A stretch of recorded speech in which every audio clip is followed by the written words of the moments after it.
सत्संग मैंने बहुत जगह सुनाया है। कुछ दिन पहले मेरे को मौका मिला हवाई जहाज के पंख के नीचे खड़े होकर सत्संग सुनाने का। ऐसा पहले कभी हुआ नहीं था। तो एक व्यक्ति था, उसको मैं जानता हूं, काफी सालों से प्रेमी था वो और है। तो वो आया हुआ था, तो मैं क्या कहते हैं उड़ान से पहले देख रहा था कि सब चीजें ठीक ठाक हैं। तो मैं पर के नीचे खड़ा हुआ था, पंख के नीचे खड़ा हुआ था, तो वो इतने में आया और मेरे से बात करने लगा। तो उसने कहा कि मैं भजन अभ्यास ज्यादा नहीं करता हूं,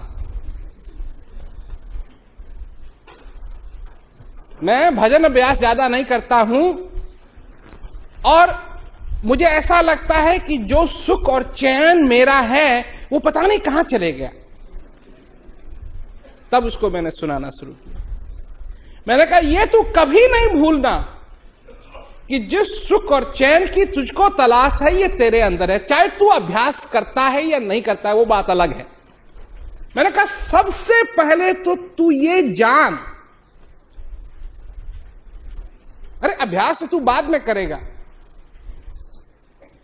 सेवा सत्संग भजन तो तू बाद में करेगा, पहले तो ये जान, ये तो मान ले, ये तो कम से कम अनुभव कर ले कि जिस चीज की तेरे को तलाश है वो तेरे अंदर है, जो तेरा असली भगवान है वो तेरे अंदर है। सेवा सत्संग और भजन, इसका फल कभी व्यर्थ नहीं जाता है।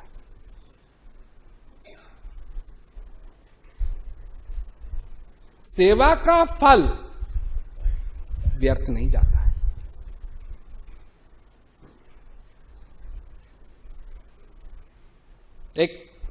कई साल पहले एक प्रेमी था, तो उसने मेरे को खबर भेजी कि जी मैं आपका माली रह चुका हूं और मेरे को कैंसर हो गया, तकलीफ हो गई है, मैं आपके अंतिम दर्शन करना चाहता हूं। मैंने कहा बुलाओ। आया बेचारा, उसको पलंग में ही लाए, चल भी नहीं सकता था। तो मैंने कहा सब ठीक तो है? तो कहा जी कि एक ही मेरी प्रार्थना है कि मुझे इस कैंसर से, जो उसके जिगर में कैंसर था, इससे तकलीफ बहुत होती है, अगर आप कुछ कर दें। मैंने कहा जरूर। डॉक्टर खड़ा हुआ था, मैंने कहा कि इसको देता नहीं है तो दवाई, ताकि इसको दर्द ना हो। डॉक्टर मेरी तरफ देखता है, मैंने कहा तेरा दिमाग खराब है, इसको दर्द हो रहा है, तेरे पास दवाई यही कि क्या करेगा तू इस दवाई का, देना इसको। तो देना शुरू किया दवाई उसको और उसको आराम आ गया, आराम, खुश हो गया। सेवा का फल था वो, वहां काम आया। जो वो आदमी था, यहां लोग बैठे होंगे कहेंगे ये तो कोई भी कर सकता था उसके लिए, ना। एक तो जो वो आदमी था, अगर वो सेवा के लिए नहीं आया होता तो उसके किस्मत में डॉक्टर भी नसीब नहीं होता, पर वो सेवा के लिए आया था। और अंत में एक डॉक्टर नहीं, तीन डॉक्टर उसकी देखभाल कर रहे थे। ये सेवा का फल है।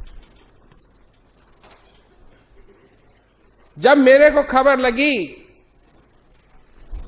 कि वो सेवा करता था और वो मेरे से मिलना चाहता है, मैंने कहा बुलाओ, अभी बुलाओ। ये सेवा का फल है और सेवा का फल कभी खाली नहीं जाता है। जो असली सेवा करता है वो सेवा का फल खाली नहीं जाए। सत्संग का फल खाली कभी नहीं जाता है। और अगर तुम जानना चाहते हो तो मेरे पास तो इतने कमेंट्स आते हैं लोगों के, इतने। अभी जो प्रोग्राम हुए, ऑस्ट्रेलिया में प्रोग्राम हुए, वहां मेलबोर्न में प्रोग्राम हुए, तो ये लोग मेलबोर्न में मेरे को कितने सालों से देख रहे थे टीवी पे और हमेशा ये भेजते रहते थे कि जब महाराज जी आए तो हमको जरूर इत्तला करना। अभी कुआलालंपुर में शाह आलम में प्रोग्राम हुआ क्लाइंट में, तो एक नया नया आदमी आया था, तो कहने लगा वो कि महाराज जी का सत्संग सुना, मेरी तो सारी जिंदगी बदल गई। एक सत्संग सुनने से सारी जिंदगी। तो सत्संग का फल कभी खाली नहीं जाता। तो अगर सेवा का फल नहीं जाता है, खाली नहीं जाता है, सत्संग का फल खाली नहीं जाता है, तो अभ्यास का फल खाली नहीं जाता। प्रश्न यह है कि तुम किस चीज का अभ्यास करते हो?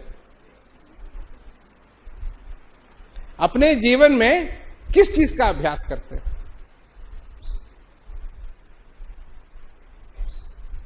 क्योंकि अगर तुम प्रेम का अभ्यास करते हो तो तुम्हारे लिए प्रेम करना सरल हो जाएगा।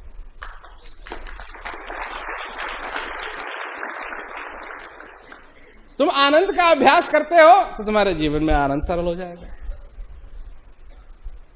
तुम कपट करने का अभ्यास करते हो तो कपट करना सरल हो जाएगा। गुस्से होने का अभ्यास करते हो, गुस्सा होना सरल हो जाएगा। आदत की बात क्या है? तुम्हारी आदत। आनंद की आदत डालो अपने जीवन में, सुख और चैन की आदत डालो अपने जीवन में, सुख और चैन का अभ्यास करो अपने जीवन में, तुम्हारे लिए वो सरल हो जाएगा। ये मनुष्य की प्रकृति है। जिस चीज का अभ्यास करेंगे वही चीज सरल हो जाएगी। भजन का अभ्यास करोगे, भजन सरल हो जाएगा। सत्संग का अभ्यास करोगे, सत्संग सरल हो जाएगा। सेवा का अभ्यास करोगे, सेवा सरल हो जाएगी। और फिर आनंद की कमी कहां? फिर आनंद ही आनंद तुम्हारे जीवन में संभव। इसीलिए तुम मेरे पास आए थे, आनंद के लिए, ज्ञान के लिए। और आज भी कोई चीज नहीं बदली। उसी आनंद की, उसी श्वास की, वो जो तुम्हारे ऊपर कृपा है, उसी चीज की आज भी मैं चर्चा कर रहा हूं और उसी के बारे में प्रेरणा देने के लिए आया हूं कि तुम अपने जीवन में उसका अभ्यास करते हो।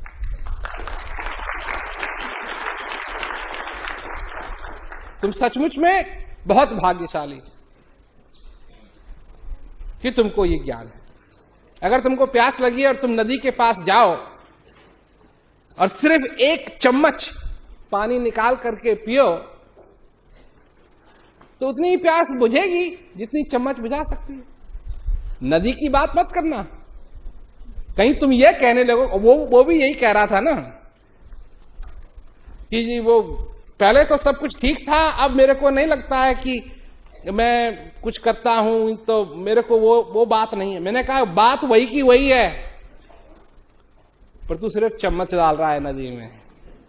और जब तू पहले आया था चम्मच नहीं डालता था, तब तो तू बाल्टी लेके आया था, बाल्टी डाल रहा था नदी में, और आज तू चम्मच डाल रहा है। तो चम्मच डालेगा तो क्या निकलेगा? चम्मच भरी तो पानी निकलेगा। बाल्टी डालेगा, बाल्टी भर पानी निकलेगा। जो जितना करेगा उतना ही उसको फल मिलेगा। ज्यादा नहीं, कम नहीं, उतना ही फल मिलेगा।